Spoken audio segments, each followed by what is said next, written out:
नमस्कार, आप देख रहे हैं वीके न्यूज। मैं हूं सुनील राउत। आज 3 राज्यों को नए मुख्यमंत्री मिलने जा रहे हैं। मध्य प्रदेश, छत्तीसगढ़ और राजस्थान में नए मुख्यमंत्री शपथ ले रहे हैं। इसी मौके पर अजब मध्य प्रदेश का एक गजब किस्सा, जब एक मुख्यमंत्री ने यहां शपथ ली और दूसरे ही दिन उसे सीएम के पद से इस्तीफा देना पड़ा।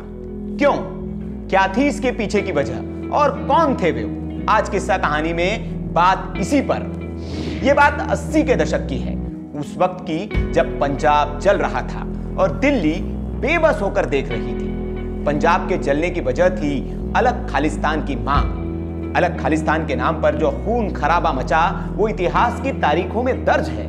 उसकी भयावहता को आप किताबों में, किस्सों में, कहानियों में पढ़ सकते हैं। जनरल सिंह भिंडरावाले का आतंक, operation blue star, Indira Gandhi की हत्या, निरंकारियों और दूसरे धर्म के लोगों के खिलाफ हिंसा ने पूरे देश को हिलाकर रख दिया था। हद तो तब हो गई जब खालिस्तानी आतंकियों ने एयर इंडिया की फ्लाइट 182 को उड़ा दिया। घटना में 300 से ज्यादा लोग मारे गए थे। पंजाब बेकाबू था। इसी पंजाब के हालात को ठीक करने के लिए दिल्ली को किसी मजबूत सिपाही की जरूरत थी। यही से इस किस्से की पहली कड़ी जुड़ती है। साल 1985 मध्य प्रदेश में चुनाव हुए और चुनाव के नतीजे आए तो कांग्रेस ने जीत दर्ज की। कांग्रेस को 3/4 बहुमत मिला। उस वक्त मध्य प्रदेश और छत्तीसगढ़ एक था, इसलिए विधानसभा की सीटें भी 320 थी, जिनमें से 250 सीटों पर कांग्रेस विजयी हुई। मुख्यमंत्री के दावेदारों में बहुत सारे नाम नहीं थे, लेकिन जो सबसे आगे थे वो सबको पीछे कर मुख्यमंत्री बन गए। जी हां, अर्जुन सिंह को विधायक दल का नेता चुना गया। वे 1980 से 85 तक प्रदेश के सीएम रह चुके थे, इसलिए उनका दावा सबसे मजबूत था। रीवा जिले के चुरहट के रहने वाले अर्जुन सिंह को उस दौर में राजनीति का चाणक्य कहा जाता था। वो बड़े आराम से अपने राजनीतिक शत्रुओं का वध कर देते थे और किसी को कानो कान खबर भी नहीं होने देते थे। दिन था 11 मार्च और साल 1985। अर्जुन सिंह ने दूसरी बार प्रदेश के मुख्यमंत्री पद की शपथ ली। अर्जुन सिंह भी इसी गुमान में थे कि अगले 5 साल तक उन्हें कोई नहीं डिगा पाएगा, लेकिन किस्मत को कुछ और ही मंजूर था। अगले ही दिन यानी कि 12 मार्च को दिल्ली दरबार से उन्हें बुलावा आ गया। राजीव गांधी ने उन्हें पंजाब भेजने की तैयारी कर रखी थी। आलाकमान के आदेश को कौन टाल सकता है?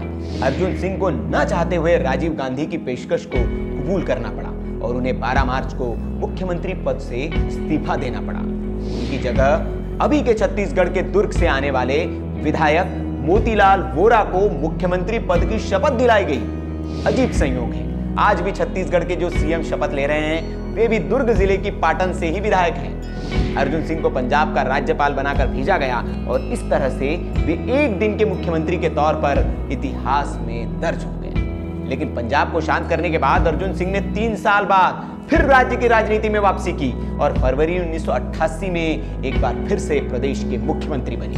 हालांकि इसके अगले ही साल जनवरी 1989 में मोतीलाल वोरा को फिर से मुख्यमंत्री बना दिया गया।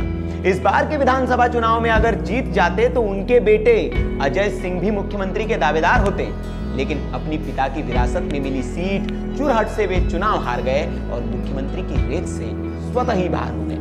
आपको बता दें कि अर्जुन सिंह को पुछड़ों की राजनीति के लिए याद किया जाता है। 2006 में मानव संसाधन मंत्रालय की जिम्मेदारी संभालते हुए उन्होंने ओबीसी को उच्च शिक्षा संस्थानों में 27% आरक्षण दिया था। अर्जुन सिंह के एक दिन के मुख्यमंत्री रहने का एक किस्सा आपको कैसा लगा, हमें कमेंट बॉक्स में जरूर बताएं।